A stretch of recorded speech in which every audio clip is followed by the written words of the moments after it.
And then they started reading the books again. And then they came and said, we said no books, killed all the boys, took all the girls. And what was the focus? Save our girls. As opposed to all the boys who, like, you know. There was at least one boy when they said no learning. He's like, oh, sweet. I don't have to go to school anymore. This is awesome. I can just hang. Or if I heard that story when I was in like 4th grade, I'd be like, oh, these kids are so lucky. Yeah. Oh, my God. Especially lately. Oh, we told, get the machetes. We said no books. Like, no, I really didn't want to. And just dying when all you wanted to do was smoke cigarettes in the village. Oh. Anyway, books are magic. From the house of Levi, a woman gives birth to a boy. She hides him as long as she can, then puts him in a basket and sends him down the river, where he gets tangled in some reeds and is saved by one of Pharaoh's daughters. She orders him cared for and essentially adopts him. His name is Moses. 2 sentences later, Moses is already a man and murders an Egyptian for beating his Jewish slave. Here's the thing. It is weird how teen years get cut out of the Bible for some of its most prominent characters. They're saving that for a Sopranos-style Many Saints of Newark prequel. Is coming any day now. David Chase has assured us.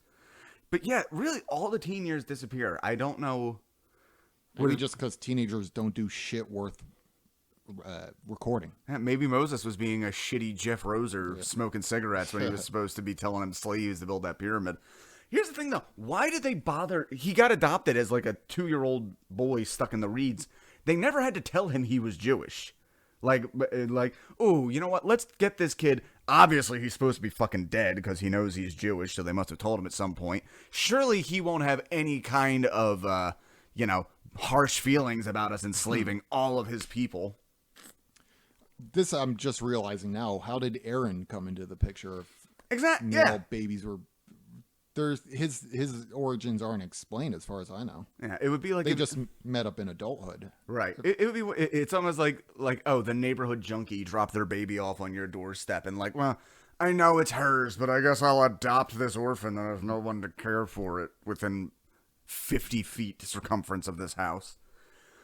Pharaoh finds out. Moses runs away to Midian. He helps some Midianese shepherd girls who take him home for dinner to their pa. There really needs to be like a porn parody of that. That's like, yeah, you know how it is. You murder one of the people oppressing your people. You run off and find some hot shepherd babes, and then their dad says you can marry one of them. Didn't he, after he murdered the guy, didn't he flee into the desert for a while? He did, but this is where he fled into Midian, which was in and of itself. I got you. Great Cradle of Filth album, by the way. The dad gives Moses... Also a wrestler who didn't really get a fair shake. Midian. Most famous for being naked. Yeah, he was also Phineas I. Godwin, which, was funny. Very recently, I was telling Perry the history of puns in wrestling, such as Isaac Yankem. Right. And Henry O. Godwin and Phineas I. Godwin. Paul Bearer. It spells hog Probably and the pig. best one is Paul Bearer. Paul Bearer is the best. Because enough so that I feel like if you're into wrestling, you do not know that Paul Bearer is not like... You think like, oh, they named those guys carrying the coffin. Right. After... Right. Oh, yes! If you don't know wrestling, that makes no sense. I'm trying to think, what are the good puns? I mentioned Isaac Yankem. Just Incredible. Kimona Wanalea. Kimona Wanalea, the night she danced nude atop the ECW arena. Later, Leia Meow.